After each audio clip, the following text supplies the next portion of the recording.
জাতীয় নাগরিক পার্টির আহ্বায়ক নাহিদ ইসলাম বলেছেন, অন্তর্বর্তী সরকারের যে দুই ছাত্র উপদেষ্টা আসিফ মাহমুদ ও মাহফুজ আলম রয়েছেন তাদের সঙ্গে এনসিপির কোনো সম্পর্ক নেই।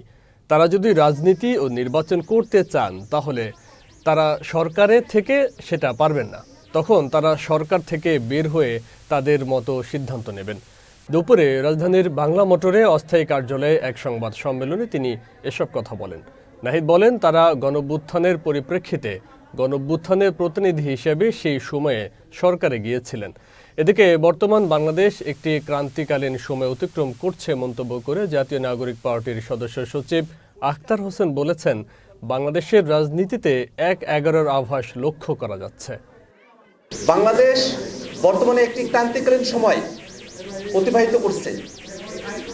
বাংলাদেশের রাজনীতিতে ১/১১-র আভাস আমরা লক্ষ্য করছি।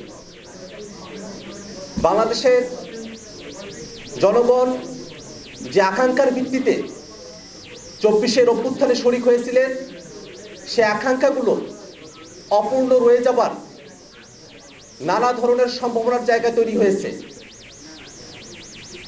বাংলাদেশে গণতন্ত্রের প্রতি উত্তরণের জন্য এই জনপদের মানুষেরা যে লড়াই করেছেন, সে লড়াইকে সম্মান জানিয়ে বাংলাদেশকে বারবার অনৈক্যের দিকে বিভাজিত করার দিকে ঠেলে দিয়েছে আমাদের প্রতিবেশী রাষ্ট্র এবং নানা ধরনের বাংলাদেশ বিরোধী শক্তি, যাতে বাংলাদেশ শক্তিশালী রাষ্ট্র হিসেবে গড়ে উঠতে না পারে, এ কারণে বাংলাদেশকে কখনোই ঐক্যবদ্ধ হতে দেওয়া হয়নি এবং ৫ই আগস্টের পরেও সেই চেষ্টা অব্যাহত রয়েছে।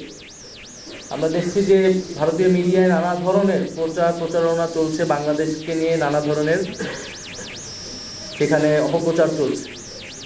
আওয়ামী লীগ নানা ধরনের অপপ্রচার করছে, ফলে বাংলাদেশের এই অনৈক্যের পিছে আমি মনে করি যে মূলত রয়েছে আওয়ামী লীগ, কারণ আওয়ামী লীগ চায় না যে এই ঐক্য থাকুক।